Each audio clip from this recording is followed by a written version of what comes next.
Hi, this is Jim Madaffer, and I'm so sorry I can't be with you in person today, but hey, since we're talking about the inaugural meeting of the Scag Emerging Technologies Committee, why don't I deliver this video to you instead of being there in person?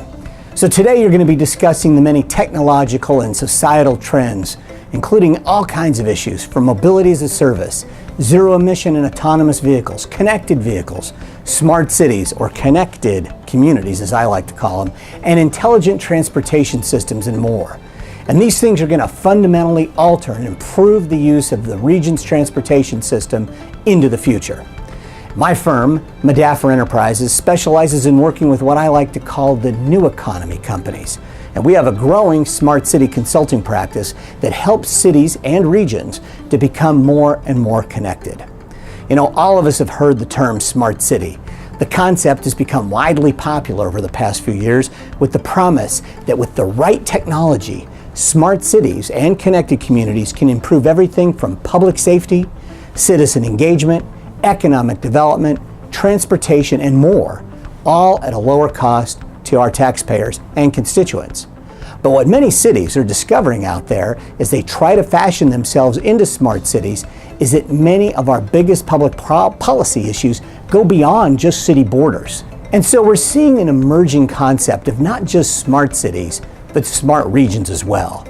And as you well know, Scag is already well established as the regional solution on transportation and planning issues. And so your work today will explore how a connected transportation infrastructure might be adapted to help solve other regional issues as well. But before we get into that discussion, it's really important to take a step back and understand the context of the technological revolution that we're currently experiencing. And I like to show this slide, because in 1898, Charles Dwell, Commissioner of the U.S. Patent Office, he made that famous statement that said everything that's been invented has been invented. But yet, as you see on this next slide, a few short years later, he had an epiphany. And that's where he said, in my opinion, all previous advances in the various lines of invention will appear totally insignificant when compared with those which the present century will witness.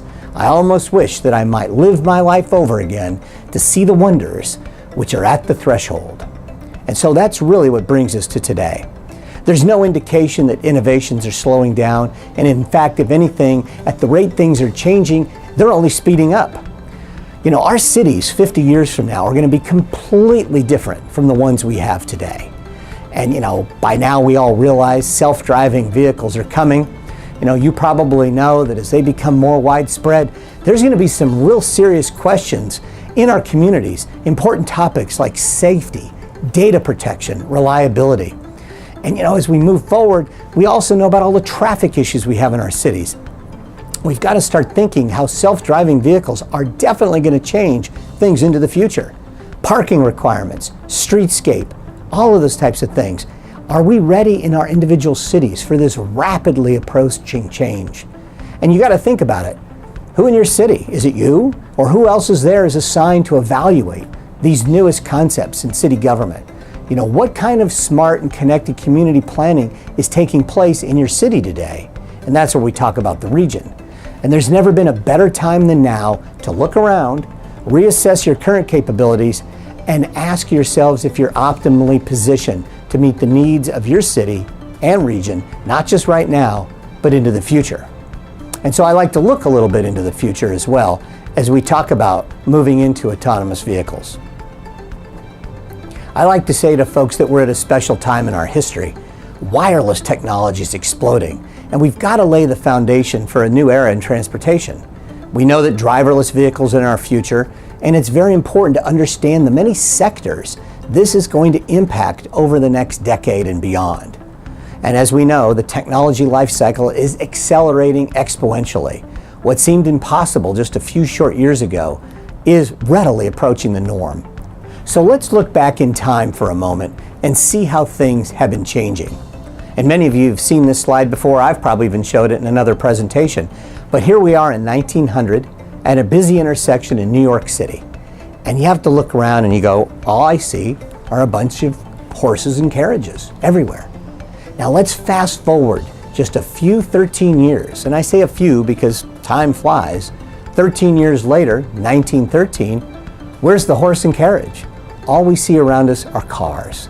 And so this just goes to show you how fast things are changing for us right now.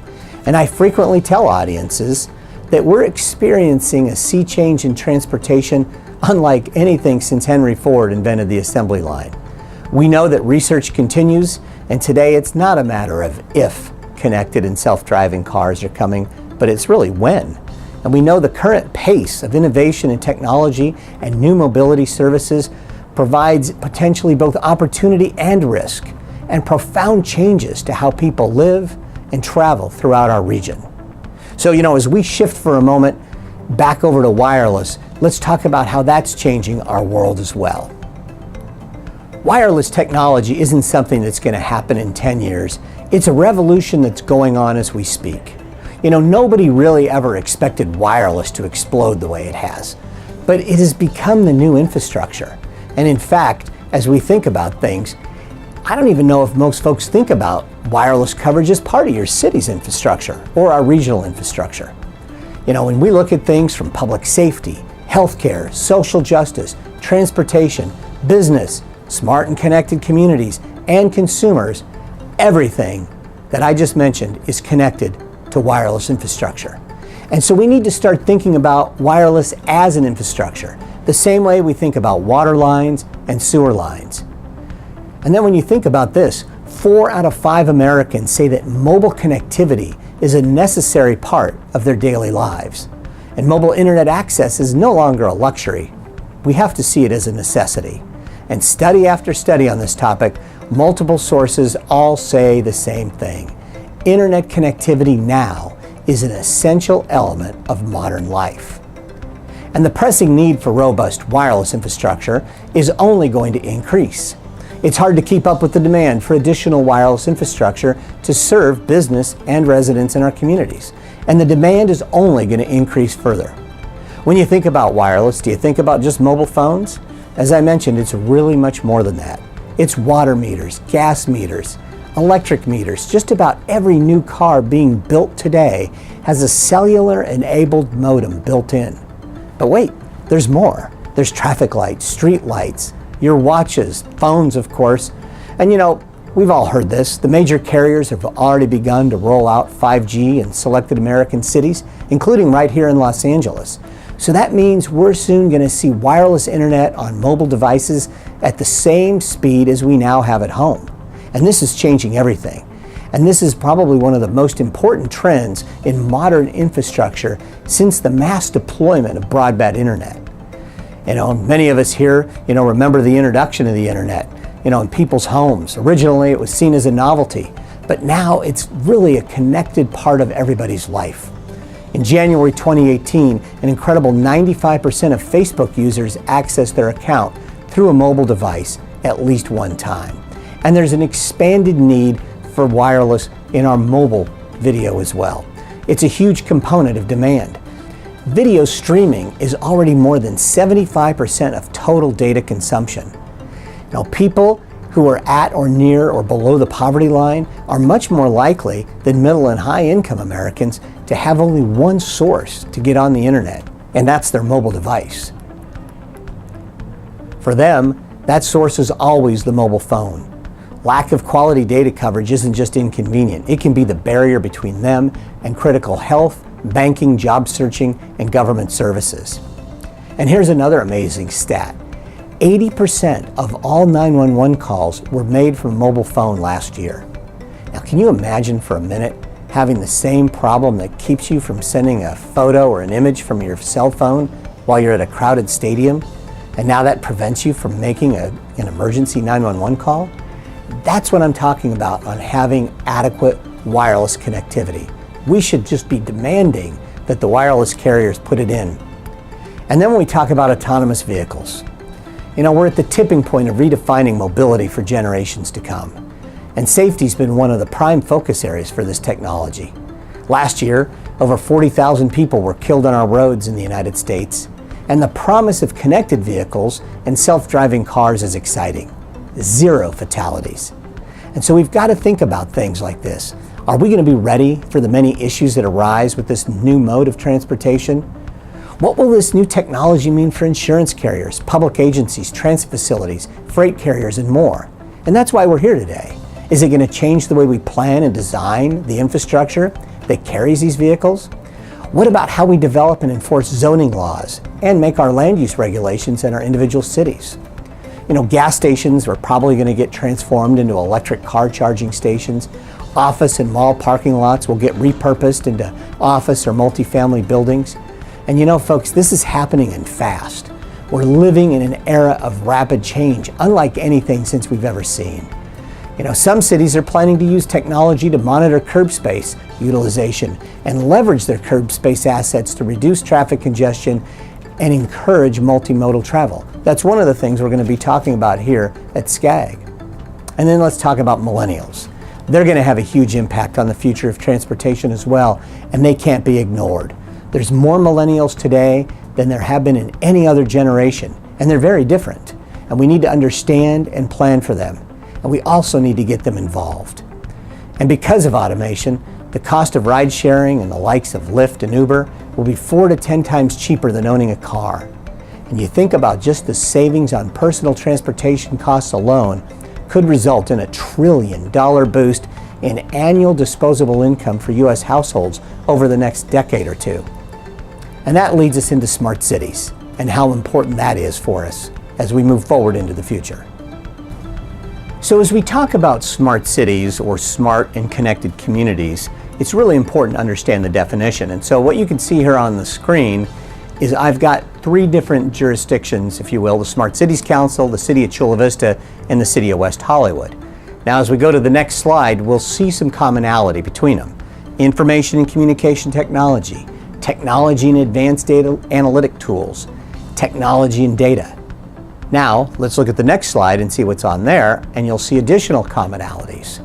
Here's where you talk about livability, workability, and sustainability, growing the economy, engaging the community, improving service delivery and customer satisfaction, and creating new opportunities for engagement. And then as you look at what I consider a strategic roadmap model, look at what some of these cities have done, from Chula Vista to West Hollywood to Austin. What outcomes do you want to achieve? What do we need to put in place to achieve it?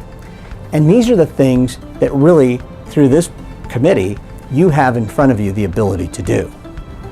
So as we look at some other examples, you can see that data analytics, which is an important part for Scag, is so very important in a smart and connected community model. You want to be able to create dashboards to track progress on key city priorities. You want to have a mobility data management program. Curbside management pilot is very important as well. And then really come up with a privacy policy. These are things that we've taken from other jurisdictions and melded them together in what I believe makes the most sense.